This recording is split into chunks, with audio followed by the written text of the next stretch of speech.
The emergency room at San Diego General Hospital buzzed with its usual controlled chaos on that Tuesday evening in October.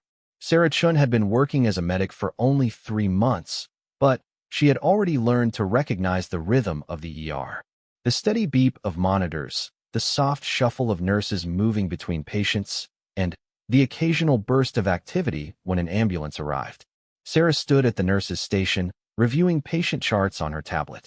At 24 years old, she was one of the youngest medics in the department.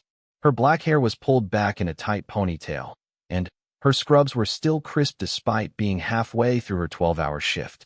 She had graduated from medical school just 6 months ago and chosen emergency medicine because she wanted to help people in their most critical moments. The other medics and nurses had been patient with her learning curve, but Sarah still felt the weight of being new. Every decision felt monumental. Every patient interaction was a test of everything she had studied. She carried a small notebook in her pocket, filled with medical protocols and emergency procedures that she reviewed during quiet moments. Dr. Martinez, the attending physician, walked over to the station where Sarah was working. He was a veteran of the ER, with 15 years of experience and a calm demeanor that never seemed to crack under pressure. His graying hair and kind eyes had seen every kind of medical emergency imaginable. "Sarah, we're getting a walk-in patient," Dr. Martinez said, glancing at his watch. "Elderly male, complaining of chest pain. Nothing too complex, but I want you to take the lead on this one." Sarah felt her pulse quicken slightly. Taking the lead meant she would be the primary medic responsible for assessment and initial treatment decisions. Dr. Martinez would supervise, but the case would be hers to manage. She had handled similar cases before, but the responsibility never felt routine. "What's his condition?" Sarah asked, grabbing her stethoscope from the counter. "Stable vital signs from what we know. He walked in under his own power about 5 minutes ago. Registration is getting his information now. Dr. Martinez handed her a preliminary chart. "Room 7 is ready for him." Sarah nodded and walked toward the registration area. The hospital's main entrance led directly to the emergency department's waiting room, where patients with non-critical conditions sat in uncomfortable plastic chairs. The more serious cases came through the ambulance bay, but walk-in patients often had conditions that could range from minor to life-threatening.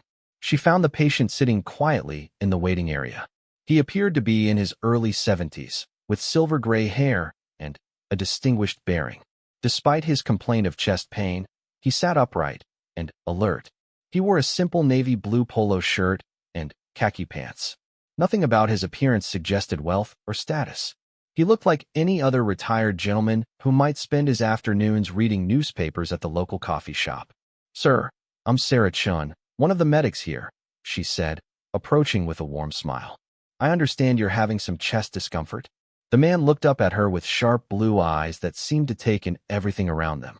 "Yes, started about an hour ago. It's not severe, but my wife insisted I get it checked out." His voice was calm and measured, with a slight accent that Sarah couldn't quite place. "Your wife was smart to send you in. Chest pain is never something to ignore." Sarah helped him stand. "Let's get you to an examination room, where we can take a closer look." As they walked toward room 7, Sarah noticed that the man moved with purpose and confidence. His posture was straight, and his gait was steady. These were good signs that whatever was causing his chest pain probably wasn't immediately life-threatening. But Sarah knew that appearances could be deceiving in emergency medicine. Room 7 was one of the smaller examination rooms, equipped with a hospital bed, monitoring equipment, and cabinets filled with medical supplies. Sarah helped the patient onto the examination table and began connecting him to the heart monitor. The familiar beeping rhythm filled the room as his heart rate appeared on the screen. "Can you tell me more about the pain?" Sarah asked, wrapping a blood pressure cuff around his arm. "When did it start exactly, and what does it feel like?" "About an hour and 15 minutes ago," he replied, checking his watch. "It started as a mild pressure in the center of my chest. It's not sharp, more like someone is pressing down on my sternum." Sarah pumped the blood pressure cuff and listened through her stethoscope. The reading was slightly elevated, but not dangerously high. She made notes on her tablet while asking follow-up questions. "Any pain radiating to your arms, neck, or jaw?" "No, It stayed right in the center of my chest. Any shortness of breath, nausea, or sweating? No nausea or sweating. Maybe slightly winded, but that could be from the walk here. Sarah continued her assessment, listening to his heart and lungs. His heart rate was regular, and his breathing sounded clear. She palpated his chest and abdomen, checking for any signs of inflammation or other issues that might be causing the pain. On a scale of 1 to 10, with 10 being the worst pain you've ever experienced, how would you rate the chest pain right now? Maybe a 4. It's uncomfortable, but not unbearable. Sarah made more notes. The patient's symptoms were concerning enough to warrant a full cardiac workup, but they weren't presenting the classic signs of an acute heart attack. Still, chest pain in a man his age required thorough investigation. I'm going to order an EKG and some blood work, Sarah explained. The EKG will show us how your heart's electrical system is working, and the blood test will check for enzymes that might indicate heart muscle damage. The patient nodded. That sounds reasonable. Sarah stepped out of the room to place the orders and found Dr. Martinez reviewing another patient's chart at the nurse's station. She briefed him on her assessment and her plan for diagnostic tests. Good approach, Dr. Martinez agreed. Get the EKG first, and let's see what it tells us. Within minutes, Sarah was back in room 7 with the EKG machine. She explained the procedure as she placed the electrodes on the patient's chest and limbs. The man seemed familiar with medical procedures and remained calm throughout the process. Have you had any heart problems in the past? Sarah asked as the machine began recording. No significant issues. I've always been in good health. Regular checkups, exercise when I can, watch my diet reasonably well. The EKG machine finished its recording and printed out the results. Sarah studied the rhythm strips carefully. The electrical activity of the heart appeared normal at first glance, but as she examined it more closely, she noticed subtle abnormalities in the ST segments of several leads. These changes were not dramatic, but they were concerning.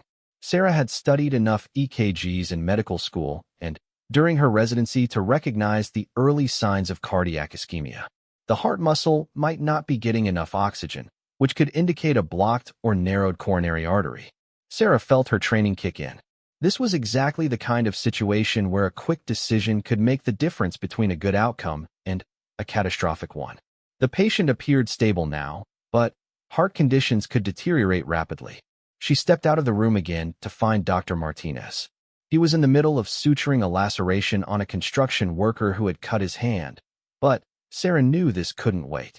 Dr. Martinez, I need you to look at this EKG, Sarah said, keeping her voice low but urgent. Dr. Martinez glanced up from his suturing. Give me 2 minutes to finish this, and I'll be right there. Sarah returned to room 7 to stay with the patient while waiting for Dr. Martinez. She rechecked his vital signs and noted that his blood pressure had dropped slightly since her initial assessment. His heart rate remained stable, but she could see that he looked a bit more tired than when she had first brought him to the room. How are you feeling now? Sarah asked. About the same.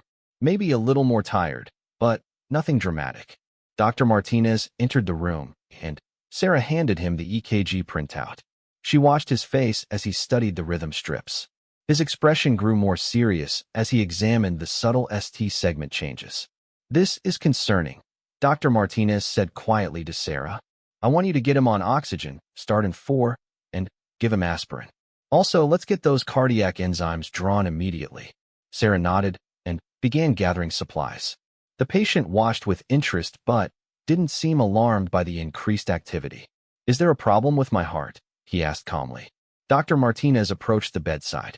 We're seeing some changes on your EKG that suggest your heart muscle might not be getting enough oxygen. It's not an immediate emergency, but we need to take it seriously and run some more tests. As Sarah started the 4 and administered oxygen through a nasal cannula, she explained each step to the patient. He remained cooperative and calm, asking intelligent questions about the procedures. There was something about his demeanor that suggested he was accustomed to high-pressure situations. The blood work results would take about an hour to come back from the lab. In the meantime, Sarah and Dr. Martinez decided to keep the patient under close observation and repeat the EKG in 30 minutes to see if the changes were progressing. Sarah pulled up a chair next to the patient's bed.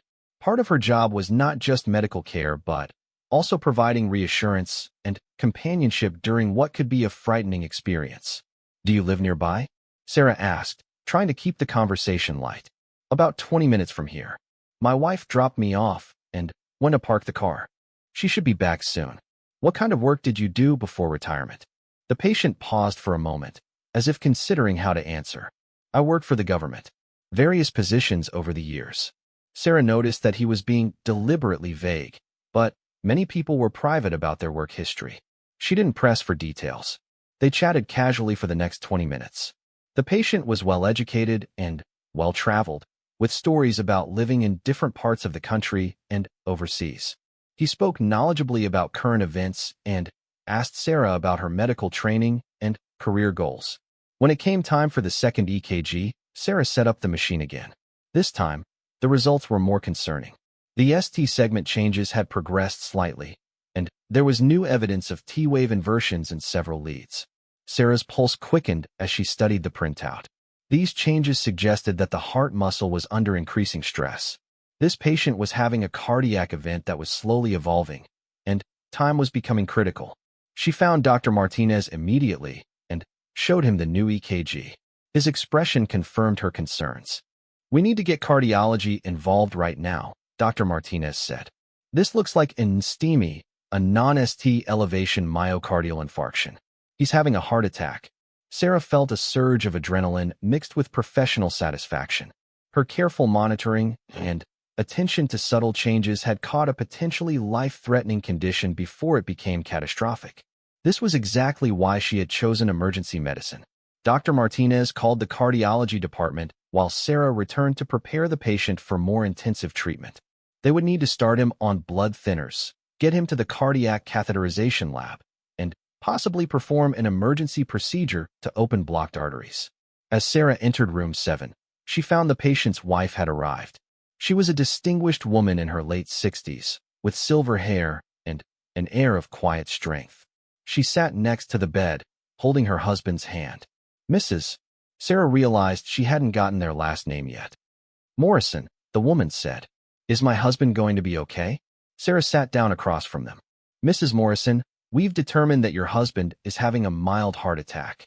The good news is that we caught it early, and his heart muscle doesn't appear to have suffered significant damage yet.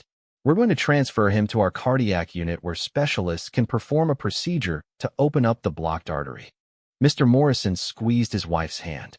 "I told you it was probably nothing serious." Mrs. Morrison gave him a stern look. "And I told you that chest pain is never nothing." Thank goodness this young woman was paying attention. As Sarah prepared to transfer Mr. Morrison to the cardiac unit, she reflected on how routine cases could turn critical without warning. Her vigilance and willingness to trust her instincts had potentially saved this man's life. The cardiac catheterization lab was ready to receive the patient. Sarah helped transfer him to a transport gurney and accompanied him upstairs to ensure continuity of care. As they rode the elevator, Mr. Morrison looked at her with gratitude. "Thank you for taking such good care of me," he said.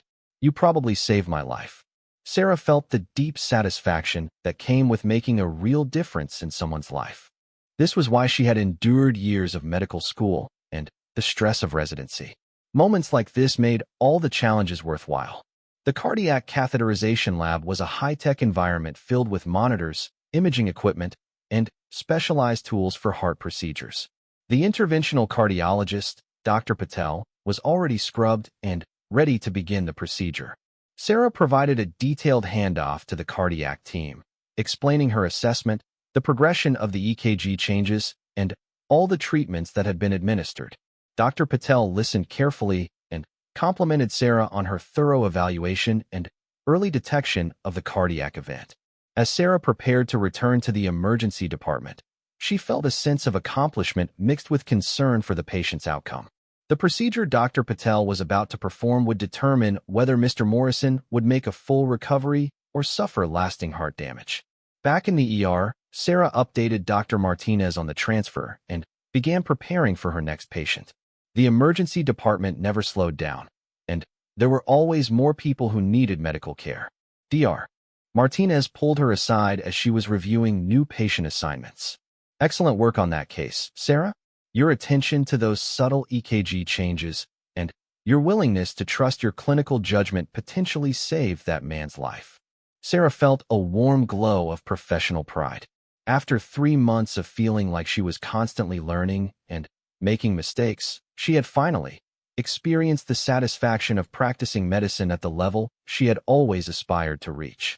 The rest of her shift passed quickly as Sarah treated a variety of cases, including a child with a broken arm, an elderly woman with pneumonia, and a young man who had suffered a concussion in a bicycle accident. Each case reinforced her growing confidence as an emergency medicine physician. As Sarah's shift neared its end, she found herself thinking about Mr. Morrison and wondering how his procedure had gone. The cardiac catheterization lab typically took several hours to complete their work, and she probably wouldn't hear any updates until the next day. She was finishing her documentation when her phone buzzed with a text message from an unknown number. The message was brief: procedure successful. Blocked artery opened. Full recovery expected. Thank you for saving my life. Morrison. Sarah smiled as she read the message. Someone in the cardiac unit must have given Mr. Morrison her contact information so he could send his thanks.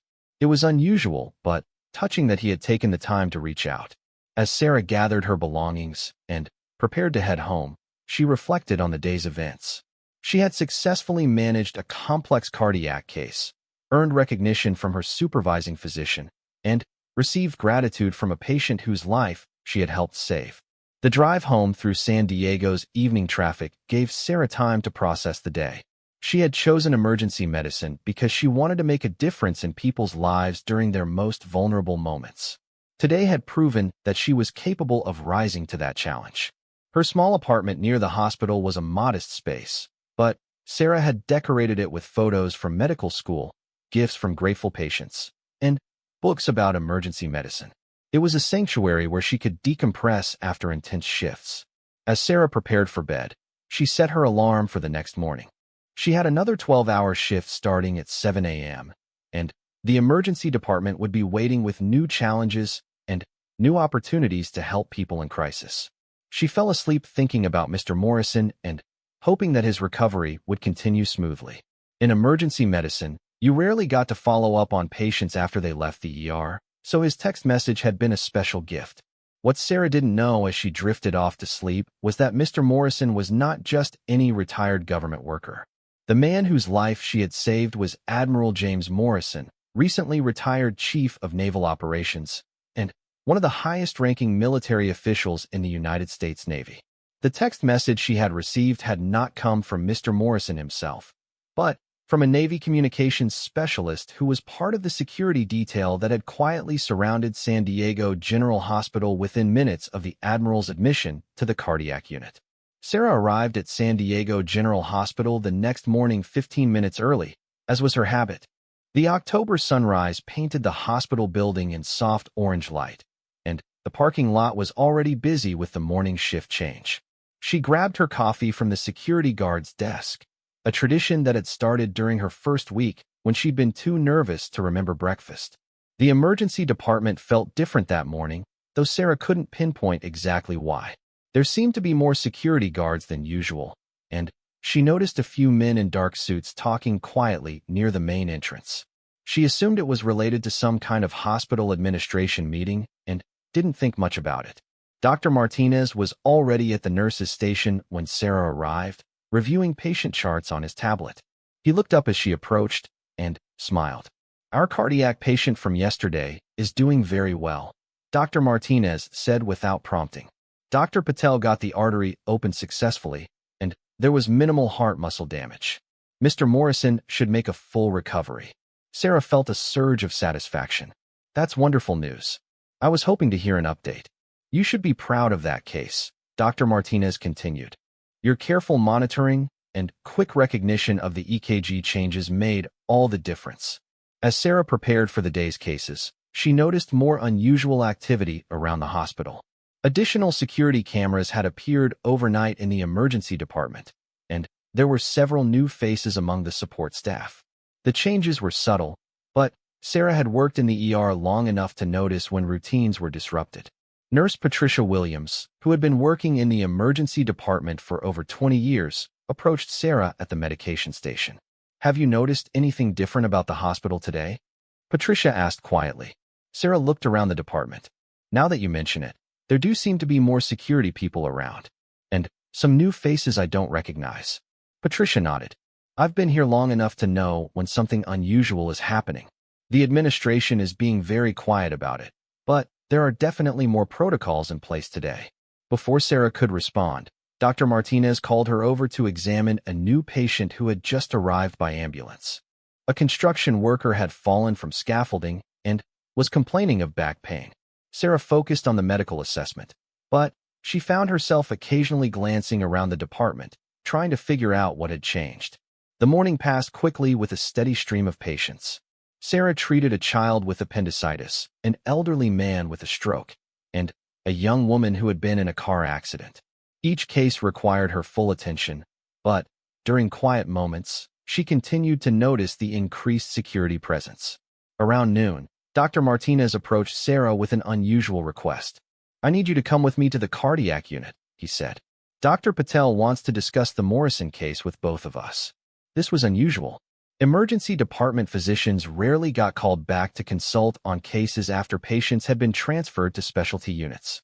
Sarah followed Dr. Martinez through the hospital corridors, noting even more security personnel in the areas near the cardiac unit.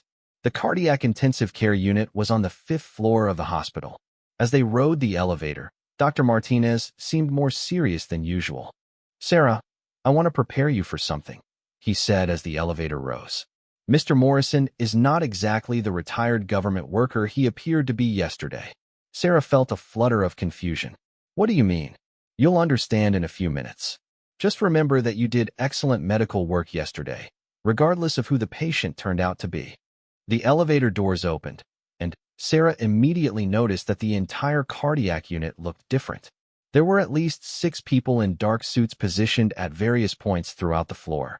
Hospital security guards were also present, but these new individuals had a different bearing, more alert, more professional, more military. Dr. Patel was waiting for them at the nurse's station. He was a small, energetic man with graying hair and kind eyes. But today he looked somewhat overwhelmed.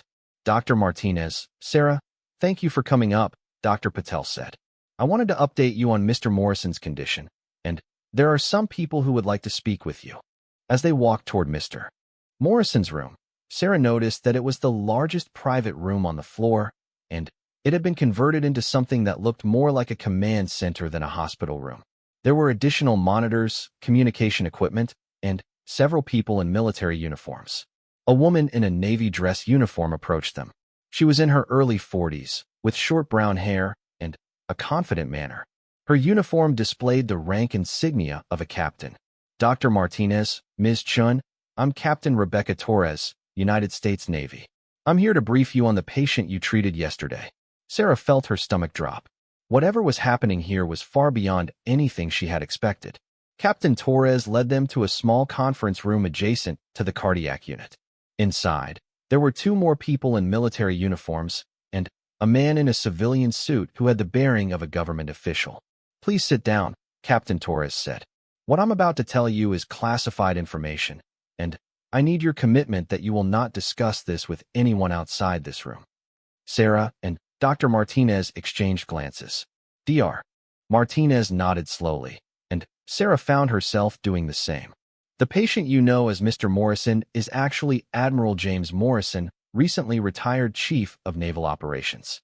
Admiral Morrison is one of the highest-ranking military officials in the United States Navy and was involved in numerous classified operations during his career."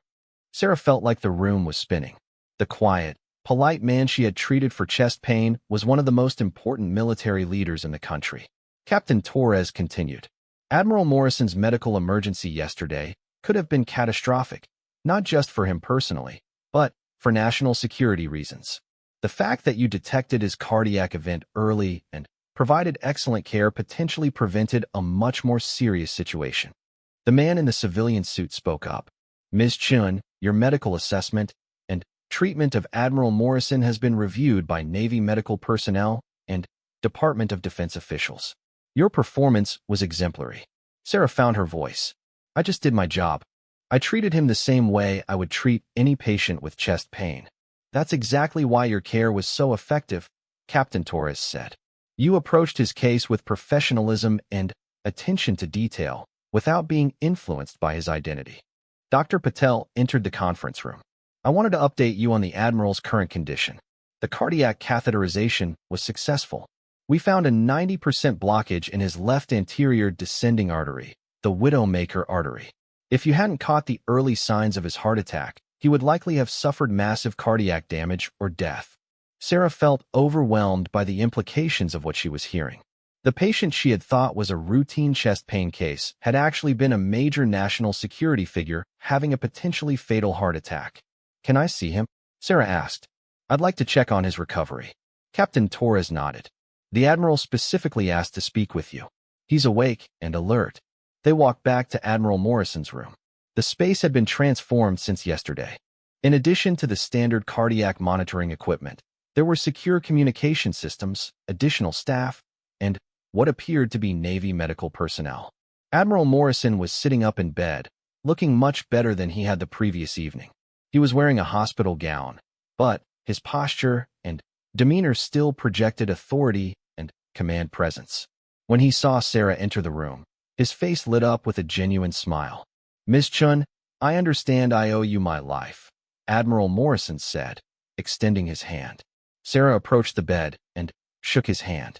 I'm just glad you're feeling better, Admiral. I had no idea yesterday who you were. That's exactly why your care was so good, Admiral Morrison replied.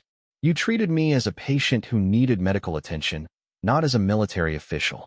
That's the highest compliment I can give to any medical professional.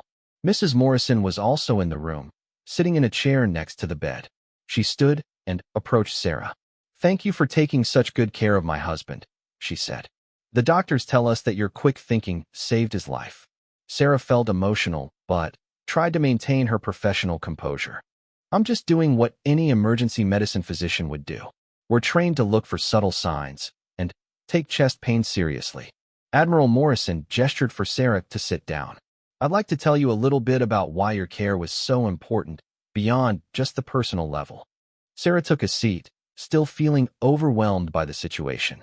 I spent 40 years in the Navy, including the last 3 years as Chief of Naval Operations, Admiral Morrison began.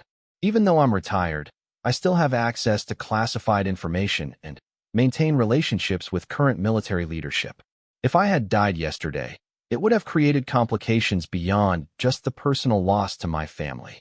Captain Torres added, Admiral Morrison's experience and knowledge make him a valuable resource for ongoing Navy operations.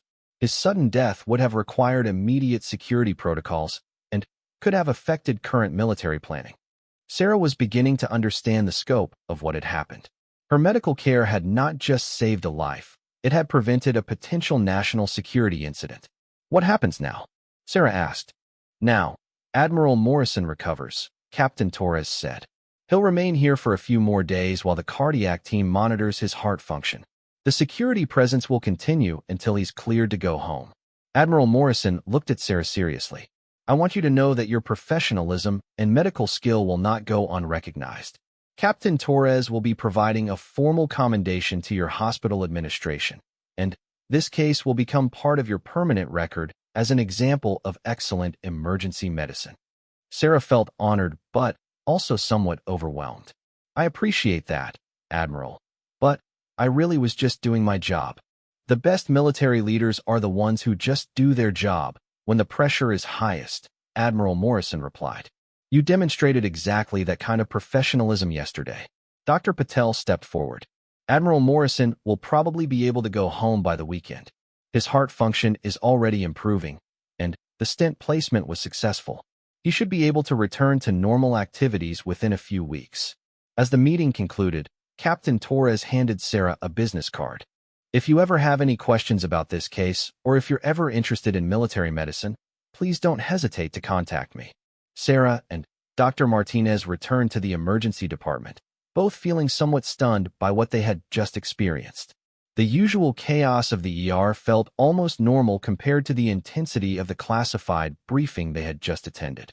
How are you processing all this?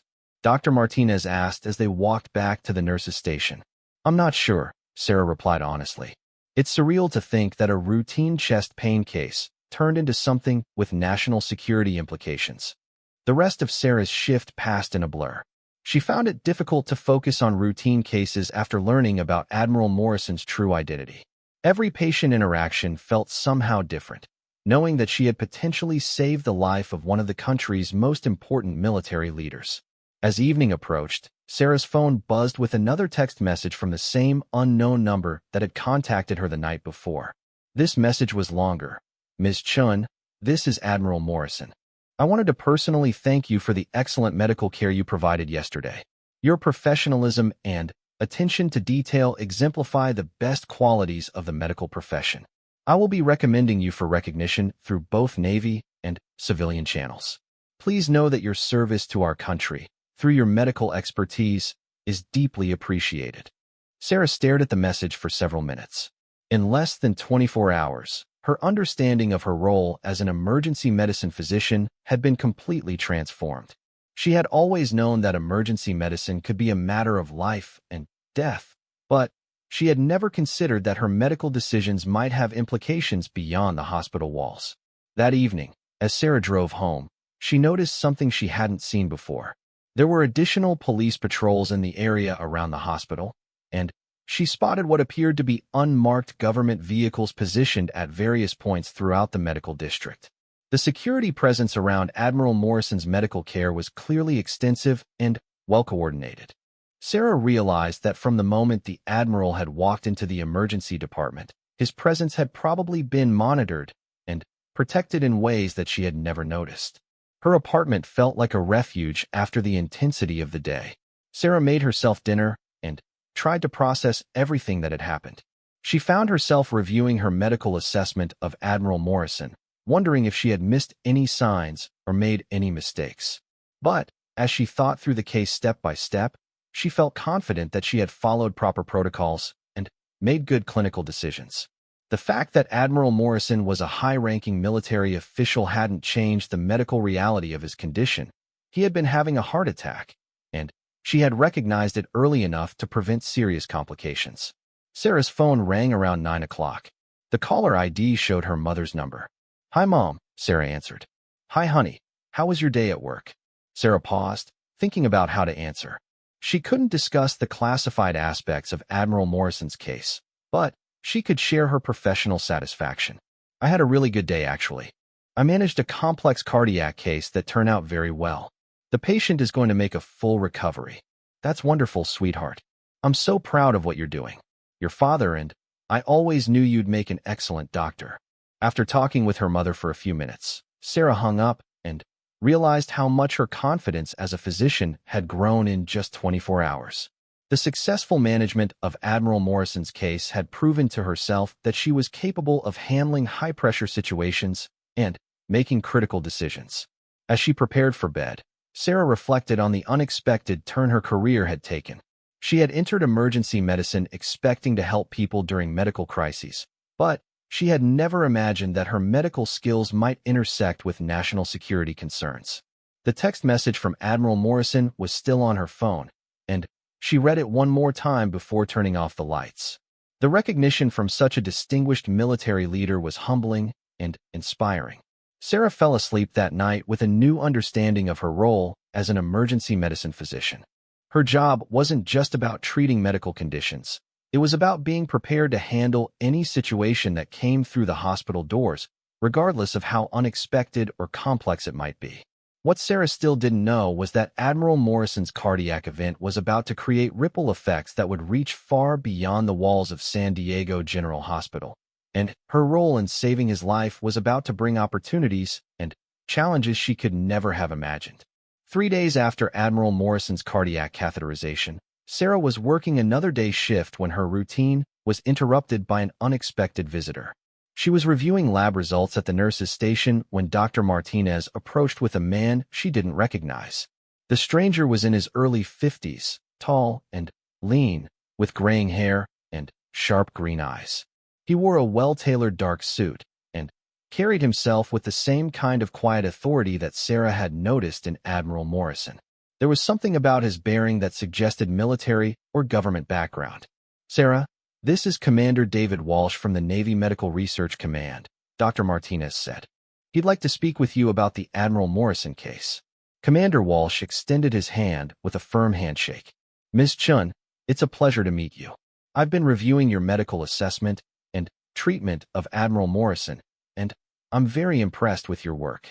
Sarah felt a familiar flutter of nervous excitement. Since Admiral Morrison's case had been revealed as a national security matter, she had wondered if there would be additional follow-up from military officials. "Thank you, Commander. How is Admiral Morrison doing?" "He's recovering excellently. He was discharged yesterday and is resting comfortably at home.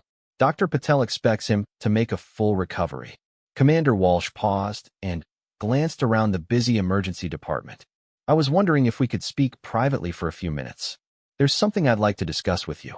Dr. Martinez gestured toward the small conference room adjacent to the emergency department. "You can use our meeting room. Take all the time you need." As they walked toward the conference room, Sarah noticed that Commander Walsh moved with the precise, economical gestures of someone with extensive military training. She also observed that he seemed to be constantly aware of his surroundings, taking note of people and activities throughout the hospital. The conference room was small and simple, with a round table and 4 chairs. Commander Walsh closed the door and invited Sarah to sit down. "Ms. Chun, what I'm about to discuss with you involves classified information. Before we proceed, I need to confirm that you're willing to maintain the confidentiality of this conversation." Sarah nodded. "Yes, I understand." Commander Walsh opened a briefcase and removed several documents. "Your handling of Admiral Morrison's medical emergency has attracted attention at very high levels within the Navy Medical Command. We've been reviewing your educational background, your medical training, and your performance as an emergency physician." He handed Sarah a folder containing what appeared to be her complete medical school transcripts, residency evaluations, and employment records from San Diego General Hospital. "I hope you don't mind that we've conducted a background review. It's standard procedure when we're considering someone for sensitive assignments." Sarah felt her pulse quicken. "What kind of assignments?" "The Navy Medical Research Command operates several classified medical programs that require physicians with your specific combination of skills: emergency medicine expertise, ability to work under pressure, and demonstrated judgment in critical situations." Commander Walsh removed another document from his briefcase. "We're currently developing a new program that provides emergency medical support for special operations missions. These missions can occur anywhere in the world, often in hostile or challenging environments." Sarah stared at the document, which appeared to be some kind of recruitment brochure for military medical positions. The photos showed Navy medical personnel working in field hospitals, aboard ships, and in what appeared to be combat zones. "This is a very different career path from civilian emergency medicine," Commander Walsh continued. "The work can be dangerous, and it requires extensive security clearances. But it also offers opportunities to serve your country in ways that few civilian physicians ever experience." Sarah felt overwhelmed by the magnitude of what was being offered. "You're asking me to consider joining the Navy?" "Not exactly. This would be a civilian contractor position with the Navy Medical Research Command. You would maintain your status as a civilian physician while working on classified military medical programs." Commander Walsh handed her another document that outlined the compensation and benefits package. The salary figures were significantly higher than her current emergency medicine position, and the benefits included advanced medical training, travel opportunities, and accelerated career advancement. "What would this job actually involve?"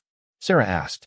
"Initially, you would undergo 6 months of specialized training at the Naval Medical Research Center in Maryland.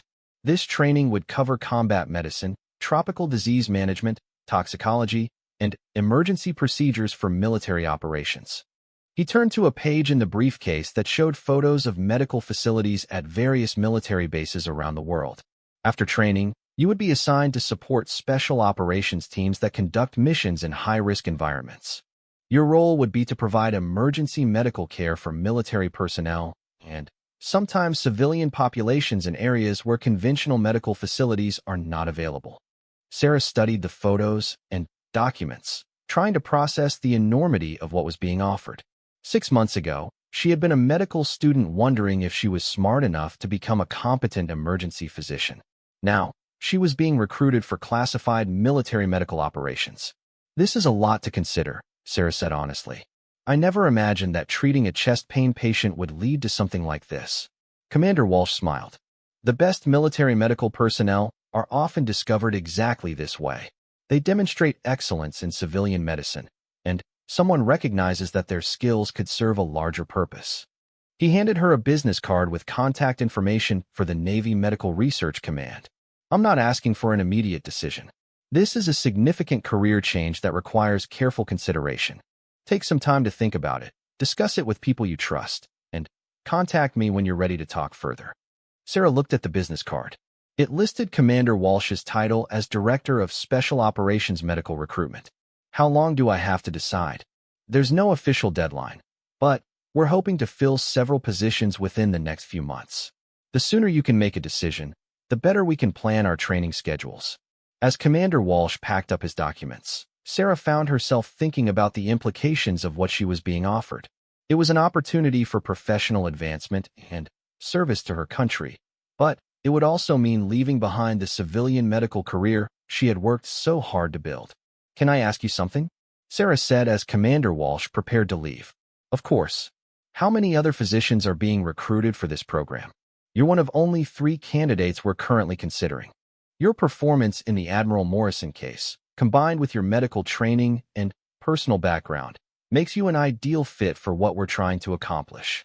After Commander Walsh left, Sarah returned to her duties in the emergency department, but she found it difficult to concentrate.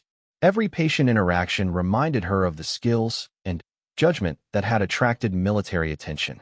Dr. Martinez approached her during a quiet moment between patients. "How did your conversation go?" he asked. Sarah realized that she could discuss the general nature of the offer without revealing classified details. "Commander Walsh offered me a position with Navy medical programs. It would be a significant career change." Dr. Martinez looked intrigued but not entirely surprised. "Military medicine can be very rewarding for the right person. The training is excellent, and the experience you gain is unlike anything available in civilian practice." "Have you ever worked with military medical programs?" "I spent 2 years as a Navy flight surgeon early in my career before I specialized in emergency medicine. It was challenging but incredibly valuable experience." Sarah spent the rest of her shift thinking about Commander Walsh's offer. The opportunity to work on classified medical programs was exciting, but it would also mean leaving the familiar environment of San Diego General Hospital and entering a world she knew nothing about. That evening, Sarah called her parents to discuss the opportunity. She couldn't share the classified details, but she could tell them about the general nature of the position. "Honey, this sounds like an incredible opportunity," her mother said. "But it also sounds dangerous. Are you sure it's what you want to do?" "I'm not sure about anything yet, Mom. It's a completely different direction from what I had planned." Her father, who had served in the Army during his youth, had a different perspective. "Sarah, opportunities like this don't come along very often. If the military is recruiting you specifically, it means they see something special in your abilities." After talking with her parents, Sarah spent the evening researching Navy medical programs online. Most of the information was general and focused on routine military medicine, but she found references to specialized programs that provided medical support for sensitive operations. The next morning, Sarah arrived at the hospital to find Admiral Morrison waiting in the emergency department visitor area. He looked healthy and alert, dressed in civilian clothes, but still projecting his characteristic command presence. "Admiral Morrison, what are you doing here?" Sarah asked, approaching with a smile. "You should be home resting." "I'm feeling much better, thanks to your excellent medical care," Admiral Morrison replied. "I wanted to speak with you personally about the opportunity that Commander Walsh discussed yesterday." Sarah was surprised that Admiral Morrison knew about her conversation with Commander Walsh. "You know about the Navy Medical Research Command position? I recommended you for consideration," Admiral Morrison said. "After experiencing your medical expertise firsthand, I realized that the Navy could benefit enormously from your skills and judgment." They walked to a quiet area of the waiting room where they could talk privately. "Admiral, I'm honored by your recommendation, but I'm not sure I'm qualified for military medical operations. I've only been practicing emergency medicine for 3 months. Admiral Morrison leaned forward slightly. Miss Chun, in my 40 years of military service, I learned that the most valuable people are often those who don't think they're ready for greater responsibilities. Your medical assessment of my condition demonstrated exactly the kind of clear thinking and decisive action that we need in high-pressure situations. He handed her a folder that contained several letters of recommendation.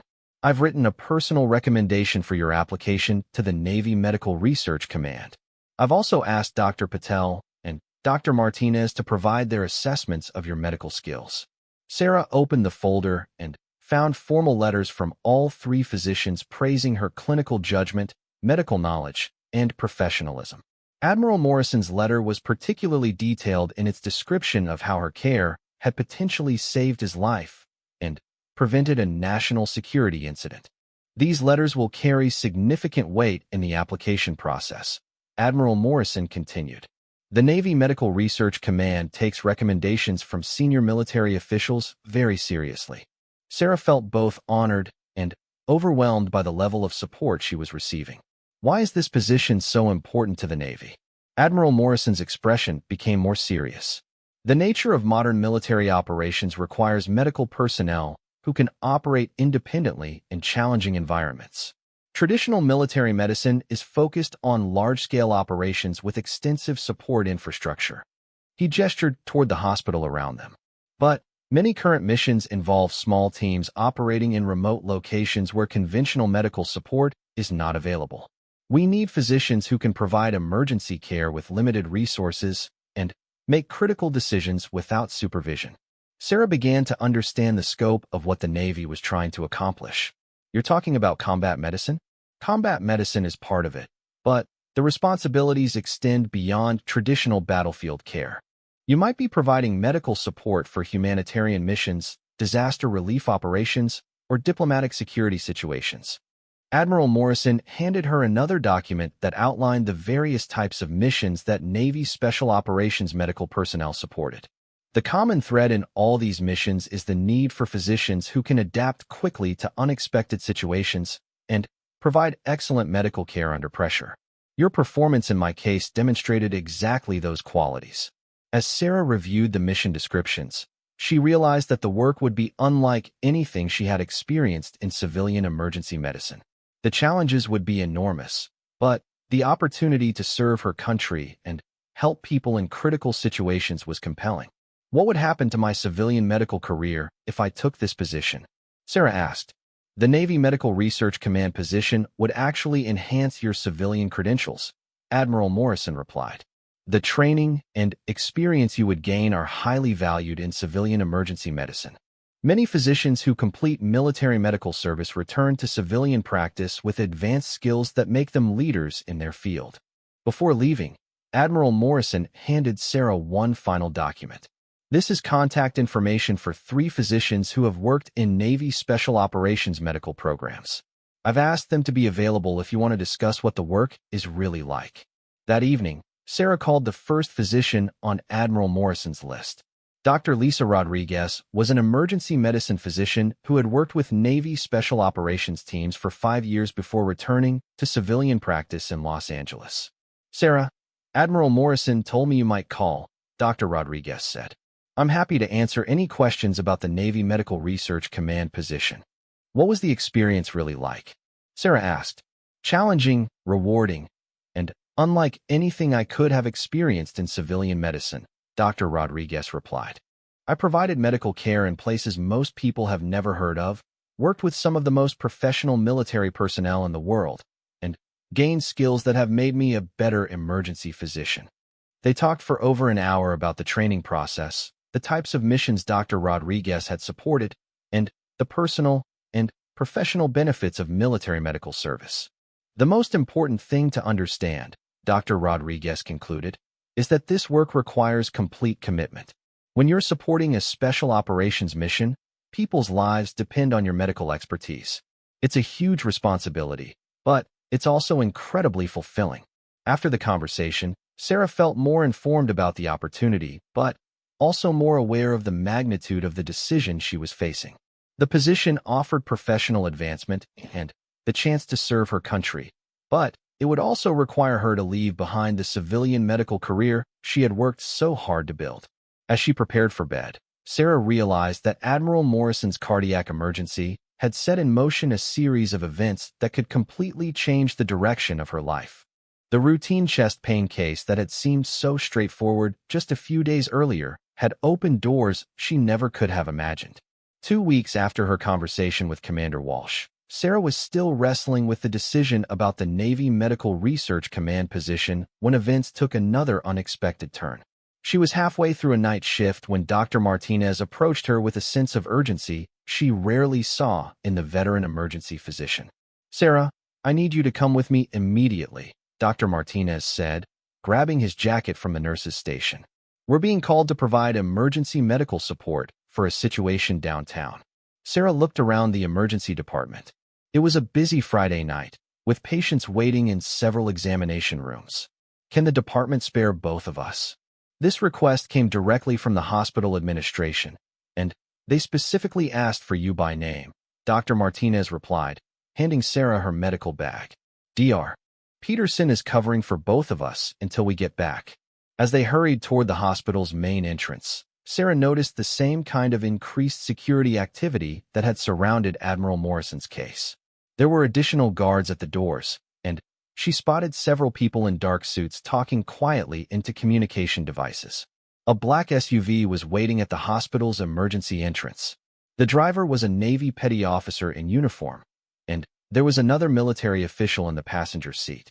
Dr. Martinez and Sarah climbed into the back seat as the vehicle pulled away from the hospital.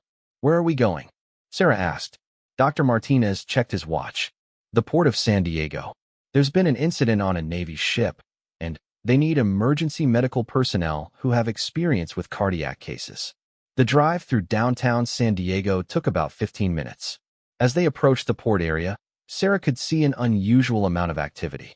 Police cars, fire trucks, and military vehicles were positioned throughout the waterfront, and there were several helicopters circling overhead.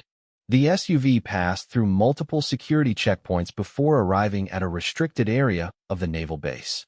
Sarah could see several Navy ships docked at the pier, but their destination appeared to be a large gray vessel that was surrounded by emergency vehicles. "That's the USS Columbia," Dr. Martinez explained as they approached the ship. "It's a research vessel that supports classified Navy programs." As they walked up the gangway onto the ship, Sarah was met by Captain Torres, the same Navy officer who had briefed her about Admiral Morrison's case. "Dr. Martinez, Ms. Chun, thank you for coming so quickly," Captain Torres said. "We have a medical emergency that requires your specific expertise." The USS Columbia was unlike any ship Sarah had ever seen. Instead of the weapons and military equipment she expected, the vessel appeared to be equipped with advanced communication systems, research laboratories, and medical facilities. Captain Torres led them through several corridors to a medical bay that was more sophisticated than many civilian hospital emergency departments. The space contained multiple examination rooms, surgical equipment, and monitoring systems that Sarah recognized from her work at San Diego General. "What's the medical emergency?" Dr. Martinez asked. "We have a civilian contractor who suffered a cardiac event about 30 minutes ago," Captain Torres explained. "Our ship's medical officer started treatment, but the patient's condition is deteriorating, and we need emergency medicine specialists to stabilize him." They entered the main examination room, where Sarah found a scene that was both familiar and strange. A man in his 60s was connected to cardiac monitors, with several Navy medical personnel providing care. The equipment was military-grade, but the medical procedures were identical to what Sarah performed every day in the civilian hospital. The ship's medical officer, a Navy commander named Dr. Sarah Kim, approached them with a patient chart. "The patient is Dr. Robert Chun, a civilian research scientist working on classified Navy projects," Dr. Kim explained. "He complained of chest pain about 40 minutes ago, and his EKG shows clear signs of acute myocardial infarction." Sarah studied the EKG printout and immediately recognized the pattern of ST segment elevations that indicated a major heart attack. The changes were more dramatic than what she had seen in Admiral Morrison's case, suggesting that Dr. Chen was experiencing a complete blockage of a major coronary artery. Has he received any treatment yet? Sarah asked, approaching the patient's bedside. We've given him aspirin, oxygen, and started in 4, Dr. Kim replied. But we don't have the capability to perform cardiac catheterization on the ship. Sarah began her assessment of Dr. Chen, checking his vital signs and listening to his heart and lungs. His blood pressure was low, and his heart rate was irregular, signs that the heart muscle was struggling to pump effectively. Dr. Chen, can you hear me? Sarah said, leaning over the patient. The man opened his eyes and looked at her with obvious distress. The pain is getting worse, he whispered. Sarah immediately recognized that this was a true medical emergency. Dr. Chen was having a massive heart attack, and without immediate intervention, he could suffer permanent heart damage or death. We need to get him to a cardiac catheterization lab immediately, Sarah told Dr. Martinez. This is a STEMI, a ST elevation myocardial infarction. Time is critical. Captain Torres stepped forward. We can't transport him to a civilian hospital. Dr. Chen has access to classified information that makes him a security risk if he's treated outside Navy facilities. Sarah felt a surge of frustration. Medical care should take priority over security concerns, but she realized that she was dealing with a situation that was far more complex than routine emergency medicine. Is there a Navy medical facility that can perform cardiac catheterization? Dr. Martinez asked. The Naval Medical Center is about 20 minutes away by helicopter, Captain Torres replied.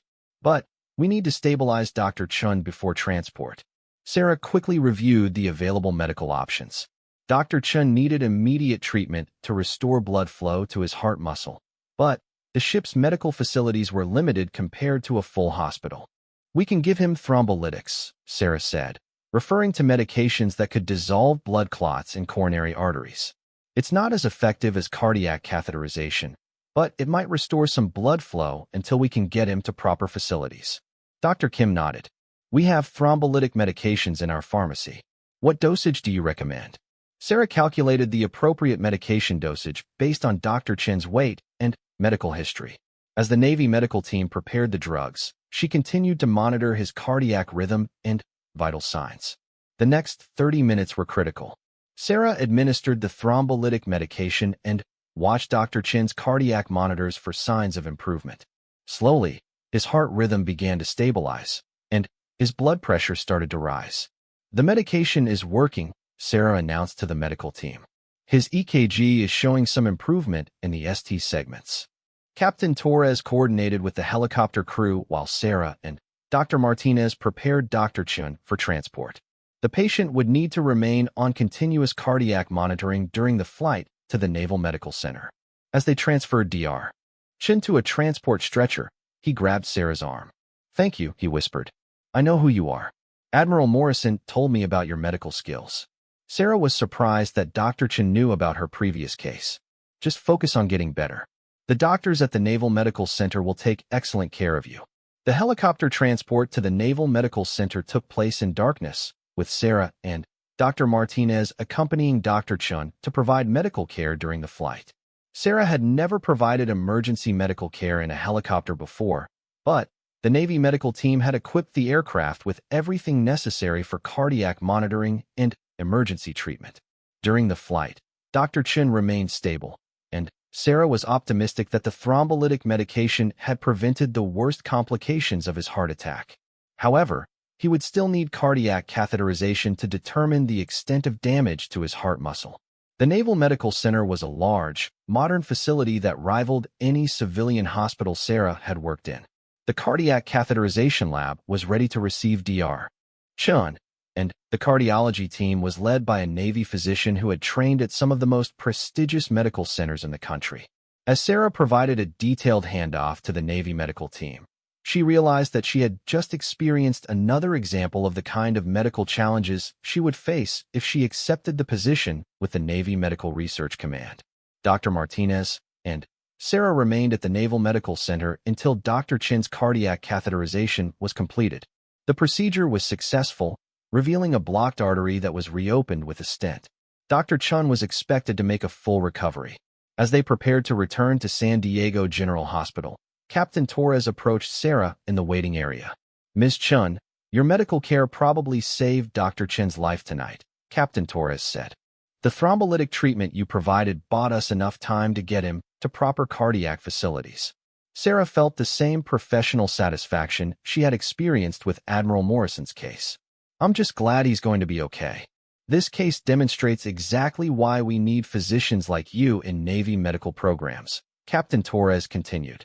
"You were able to provide excellent emergency care in an unusual environment, under security constraints that most civilian physicians never encounter." During the drive back to San Diego General Hospital, Dr. Martinez was unusually quiet. Finally, as they approached the hospital, he turned to Sarah. "You handled that situation perfectly," he said. "You adapted to working on a Navy ship, coordinated with military medical personnel, and provided life-saving treatment under challenging circumstances." Sarah felt a growing sense of confidence in her medical abilities. 2 major cardiac cases in less than a month had tested her skills and judgment, and both patients had survived because of her interventions. "Dr. Martinez, can I ask you something?" "Of course." "When you worked as a Navy flight surgeon, did you face situations like this regularly?" Dr. Martinez smiled. "Military medicine presents challenges that you rarely encounter in civilian practice. But it also provides opportunities to make a real difference in people's lives under circumstances where your medical skills are the only thing standing between life and death." The rest of Sarah's shift at San Diego General Hospital passed quietly, but she found it difficult to concentrate on routine cases after the intensity of Dr. Chen's cardiac emergency. The experience had given her a much clearer understanding of what Navy medical work would actually involve. The next morning, Sarah called Commander Walsh to discuss her experience on the USS Columbia. "I heard about your excellent work last night," Commander Walsh said. "Dr. Chun is doing very well, and the cardiac team at the Naval Medical Center was impressed with your emergency treatment." Sarah realized that her performance was being closely monitored and evaluated by Navy medical officials. "Commander Walsh, last night's experience helped me understand what Navy medical work really involves. I think I'm ready to make a decision about your offer. What have you decided?" Sarah took a deep breath. "I'd like to accept the position with the Navy Medical Research Command. I want to serve my country and work in environments where my medical skills can make a real difference." Commander Walsh's voice carried obvious satisfaction. "That's excellent news, Sarah. I'll begin the paperwork for your security clearance and start coordinating your training schedule. You're going to have an incredible career in Navy medicine." As Sarah hung up the phone, she realized that Admiral Morrison's cardiac emergency had completely changed the trajectory of her professional life. In less than a month, she had gone from being a rookie emergency medicine physician to being recruited for classified Navy medical programs. The decision felt right. Sarah had entered medicine to help people in their most critical moments, and Navy Medical Service would provide opportunities to do exactly that in ways she had never imagined possible. Her parents were proud, but worried when she called to tell them about her decision. Her colleagues at San Diego General Hospital were impressed by the opportunity, but sorry to see her leave civilian emergency medicine. Dr. Martinez was particularly supportive. "You're making the right choice, Sarah. Your skills and judgment make you ideal for military medical service. The Navy is lucky to have you." As Sarah began preparing for her transition to Navy medical service, she reflected on how a single chest pain case had opened doors to a career she had never considered. Admiral Morrison's cardiac emergency had not only tested her medical skills, but had also introduced her to a world of service and responsibility that would define her professional life for years to come. The routine Tuesday evening shift that had seemed so ordinary just a few weeks earlier had turned out to be the most important day of her medical career. Sarah realized that in emergency medicine, you never knew when a seemingly routine case would become something extraordinary that would change everything.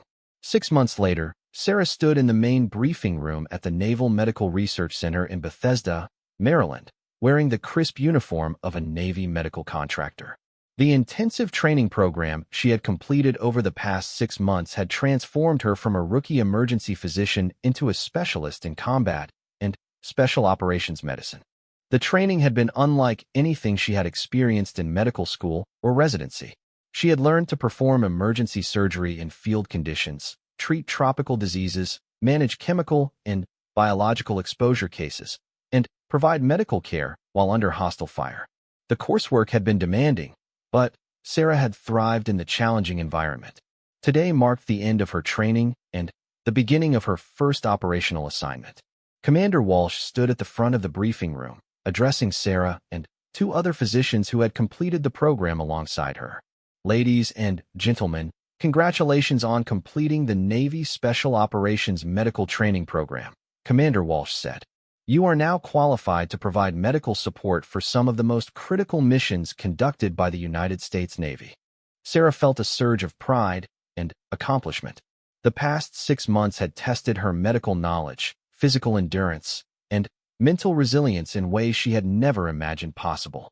She had learned to start 4 lines while wearing full protective gear, perform emergency procedures in simulated combat environments, and make life-or-death medical decisions with minimal resources. Dr. Lisa Rodriguez, the physician Sarah had spoken with months earlier, was also present for the graduation ceremony. She approached Sarah after Commander Walsh finished his remarks. "How do you feel about completing the program?" Dr. Rodriguez asked. "Challenged, exhausted, and ready for whatever comes next," Sarah replied honestly. "The training was more intense than anything I experienced in medical school, but I feel prepared for operational assignments." Dr. Rodriguez smiled. "That's exactly how I felt after completing the program. The training is designed to prepare you for medical challenges that most physicians will never encounter." Commander Walsh handed Sarah a sealed envelope containing her first assignment. "Your initial deployment will be to support a humanitarian mission in Southeast Asia," Commander Walsh explained. "A Navy medical team is providing disaster relief after a major earthquake, and they need an emergency medicine specialist with your training." Sarah opened the envelope and found detailed briefing materials about the mission. A 7.8 magnitude earthquake had devastated a remote region of Indonesia, and Navy medical teams were providing emergency care in areas where civilian medical infrastructure had been destroyed. "The mission will last approximately 6 weeks," Commander Walsh continued. "You'll be working with Navy SEALs, Marine Special Operations Units, and international humanitarian organizations to provide medical care in challenging conditions." The briefing materials included photos of the earthquake damage and the medical facilities that had been established in the disaster zone. The images showed field hospitals set up in tents, injured civilians receiving care from military medical personnel, and Navy helicopters evacuating critically injured patients to larger medical facilities. "Your specific role will be to manage the emergency medicine component of the field hospitals," Commander Walsh said. "You'll be responsible for triaging incoming patients, providing emergency treatment, and coordinating medical evacuations for cases that require more advanced care." Sarah felt both excited and nervous about her first operational assignment. The training had prepared her for this kind of work, but she knew that real-world conditions would present challenges that no simulation could fully replicate. "When do I deploy?" Sarah asked. "You leave for Indonesia tomorrow morning," Commander Walsh replied. "Your gear and medical equipment have already been shipped to the staging area. A Navy transport aircraft will take you directly to the operational base." That evening, Sarah called her parents to update them on her assignment. She couldn't share specific operational details, but she could tell them that she was being deployed for humanitarian medical work. "Honey, please be careful," her mother said. "I know this is important work, but I worry about you being in dangerous situations." "I'll be fine, Mom. I've had excellent training, and I'll be working with some of the most professional military personnel in the world." Her father, with his military background, understood the significance of her assignment. "Sarah, I'm proud of what you're doing. Using your medical skills to help people in crisis situations is exactly the kind of service our country needs." Sarah also called Dr. Martinez at San Diego General Hospital to let him know about her deployment. He had been following her Navy medical training and was interested in her first assignment. "This sounds like exactly the kind of work you were meant to do," Dr. Martinez said. "Your skills in emergency medicine, combined with your ability to stay calm under pressure, make you ideal for disaster relief operations."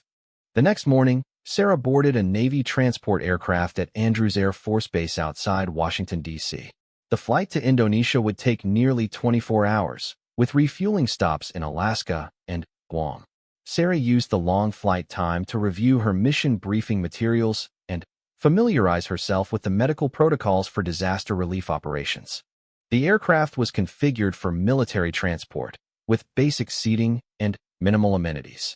Sarah shared the flight with other military medical personnel, special operations troops, and humanitarian aid workers who were deploying to the earthquake disaster zone. During the flight, Sarah met Dr. James Patterson, a Navy surgeon who was serving as the medical team leader for the Indonesia mission. Dr. Patterson was a veteran of multiple humanitarian deployments and had extensive experience in disaster medicine. "What should I expect when we arrive?" Sarah asked Dr. Patterson during a conversation over the Pacific Ocean. "Chaos." Initially, Dr. Patterson replied honestly. "Natural disasters create medical challenges that are unlike anything you'll encounter in normal practice. We'll be treating everything from crush injuries to infectious diseases to psychological trauma." He showed Sarah photos from previous humanitarian missions he had led in Haiti, the Philippines, and Nepal. "The key to success in disaster medicine is flexibility and resourcefulness," Dr. Patterson explained. "You'll often be working without the equipment and supplies you're accustomed to having in civilian hospitals. Your training has prepared you to adapt to these conditions." Sarah studied the photos, which showed Navy medical teams providing care in settings that range from completely destroyed cities to remote jungle locations. The images reinforced her understanding of the challenging conditions she would be working in. "How do you maintain medical standards when resources are limited?" Sarah asked. "You focus on the fundamentals," Dr. Patterson replied. "Good clinical judgment, careful assessment of patients, and making the best decisions possible with the resources available. The advanced equipment is helpful, but skilled medical personnel are what really make the difference." The aircraft landed at a military airfield in Indonesia 26 hours after leaving Washington, D.C. As Sarah stepped off the plane, she was immediately struck by the heat, humidity, and the smell of smoke and dust that hung in the air. The airfield was a hub of activity, with military helicopters, transport aircraft, and relief supply trucks moving constantly. Sarah could see Indonesian military personnel working alongside American forces to coordinate the massive humanitarian response effort. Dr. Patterson led the medical team to a briefing area where they received updated information about the disaster situation. The earthquake had killed over 3,000 people and injured more than 15,000. Entire villages had been destroyed, and hundreds of thousands of people were without shelter, clean water, or medical care. The Navy medical team has established 3 field hospitals in different areas of the disaster zone, the briefing officer explained. Dr. Chin will be assigned to Field Hospital Alpha, which is located in the most heavily damaged area near the earthquake's epicenter. Sarah was transported to Field Hospital Alpha by helicopter, flying over landscape that showed the devastating impact of the earthquake. Entire mountainsides had collapsed, rivers had been diverted by landslides, and towns had been reduced to rubble. The scale of destruction was far beyond anything Sarah had seen in news reports or training exercises. Field Hospital Alpha was located in a valley that had once been home to a farming community of about 5,000 people.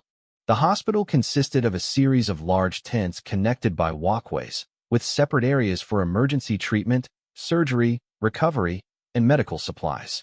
The medical team included Navy physicians, corpsmen, and nurses, along with civilian medical personnel from international humanitarian organizations.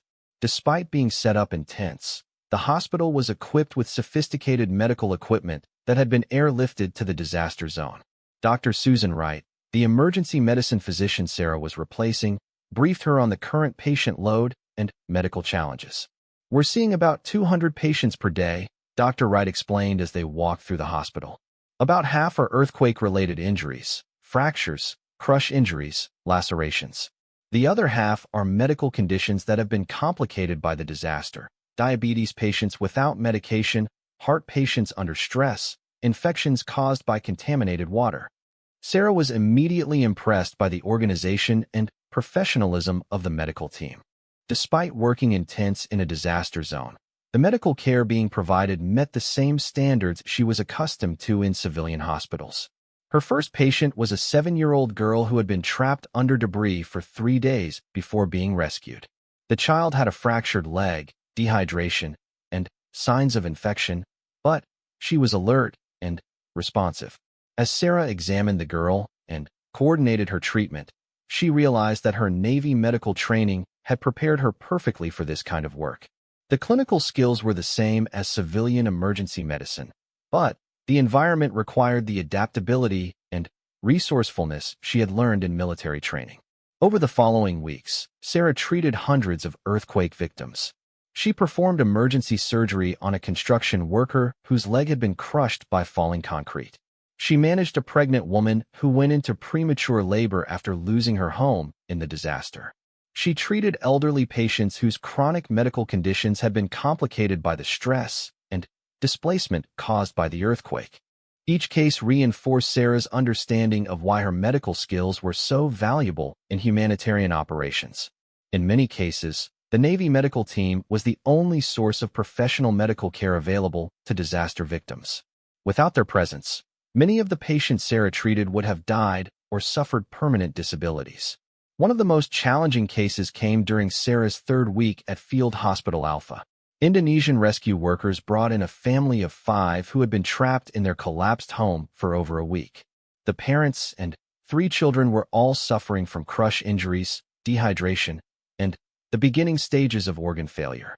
Sarah worked with the surgical team to stabilize all 5 patients, coordinating multiple emergency procedures simultaneously. The father required emergency surgery to repair internal bleeding.